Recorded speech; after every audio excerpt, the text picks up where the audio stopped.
Shalom Aleichem Bapak Ibu Saudara-saudari yang ada di dalam nama Tuhan kita Yesus Kristus.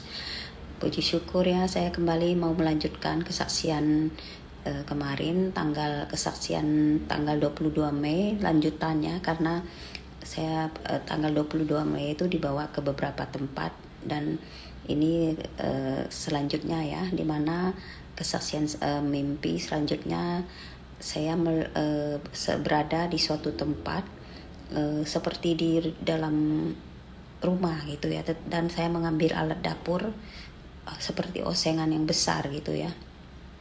Tetapi saya melihat osengan ini masih ada kotorannya, belum dibersihkan ya. Dan dalam hati saya berpikir, kenapa ini tukang masaknya ini tidak membersihkan dengan bersih osengan itu ya. Dan dalam lewat doa syafaat kita ya, mesbah doa, Tuhan mengatakan kepada kita bahwa alat dapur itu adalah gambaran dari gereja-gereja masa kini yang tidak membersihkan jiwa-jiwa yang ada di dalamnya. Gambaran gereja-gereja yang membiarkan jiwa-jiwa yang itu tetap kotor dalam dosa mereka, kata Tuhan ya. Tidak membersihkan atau mengajarkan hal yang benar. Mereka hanya mengajar tentang kehidupan sehari-hari, tapi tidak mengajar untuk hidup taat di dalam firman-Ku, untuk membaca firman-Ku, untuk mengajar, tidak mengajar untuk kekudusan. Itulah zaman sekarang di mana para pendeta tidak melakukan tugas mereka dengan baik.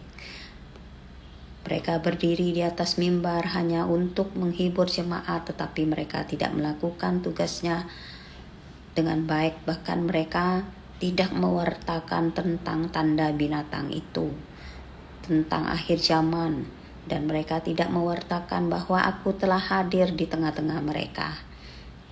Mereka juga tidak mewartakan tentang mati martir. Mereka tidak mendidik umatku untuk hidup menderita bagi aku, untuk memikul salib dan menyangkal diri, untuk sabar dan ikhlas di dalam aniaya. Itulah tuh yang Tuhan berikan tegur ya, menegur umat-umat Tuhan di masa sekarang ini ya. Nah, dan selanjutnya juga mimpi selanjutnya tanggal 22 itu ya, saya seperti sedang berada di suatu tempat, sedang seperti menunggu bis begitu ya. Dan di samping saya melihat Pak Eman Lahagu juga berdiri di situ ya. Saya melihat Pak Eman membawa sebuah bantal yang agak gemuk besar begitu ya, bantal yang sudah disarung berikut sarungnya. Dan bantal itu sepertinya mau dibawa pulang oleh Pak Eman. Bantal itu Pak Eman mengatakan bantal ini baik, sepertinya dia suka, mau dibawa pulang begitu ya. Dan saya melihat bantal itu tadinya kotor ya, saya memperhatikan bantal itu tadinya kotor, tetapi saya melihat sekarang ketika itu tidak ada lagi kotoran di bantal itu. Dan Tuhan menjelaskan kepada kita bahwa lewat wadahku ini yang selalu berkhotbah untuk membersihkan jiwa-jiwa itu, kata Tuhan ya. Wadahku siapa? Yaitu wadah Bapak Yahweh ya, lewat tubuh keseng Pak Eman Lahagu ya. Berbahagialah orang-orang yang selalu mendengar dari apa yang ku sampaikan dari wadahku ini, kata Tuhan, dan mempercayainya. Aku memberitakan banyak hal selama aku masih memberitakan firman di pasukan 777. Bahkan banyak kiasan yang aku sampaikan, dan orang yang mengerti dan yang mengasihi aku akan mendengar khotbahnya, akan mendengar apa yang ku sampaikan lewat Eman Lahagu, lewat wadah ini. Dan ketika apa yang ku sampaikan dan mereka mengasihi dan aku, walau yang ku sampaikan itu hanya kata-kata kiasan, tetapi aku beri mereka pengertian untuk mengerti. Bila mereka sungguh-sungguh mengasihi aku, maka jiwa itu menjadi bersih, dan aku bawa dia pulang, dan aku pajang di rumahku menjadi perabot yang indah secara kiasan. Itu kata Tuhan ya. Perabot yang indah itu adalah kiasan bagi jiwa-jiwa yang bersih itu, yang layak dipakai dalam rumah tangga di dalam kerajaan sorga ya.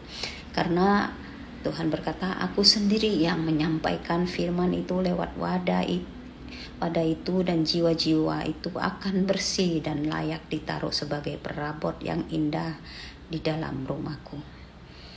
Ya, jadi seperti yang Tuhan kata firman Tuhan kita juga tahu ya, dalam 2 Timotius 2 ayat 21 mengatakan yang match dengan apa yang Tuhan pesankan, yaitu jika seorang menyucikan dirinya dari hal-hal yang jahat, ia akan menjadi perabot rumah untuk maksud yang mulia. Ia dikuduskan, dipandang layak untuk dipakai tuannya, dan disediakan untuk setiap pekerjaan yang mulia. Amin.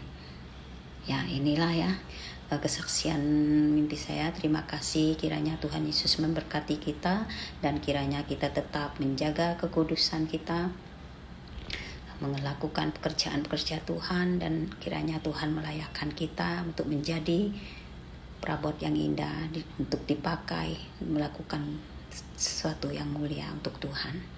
Terima kasih. Tuhan Yesus memberkati kita semua. Haleluya. Shalom Elohim, Shalom Elohim, Shalom Elohim. Amin.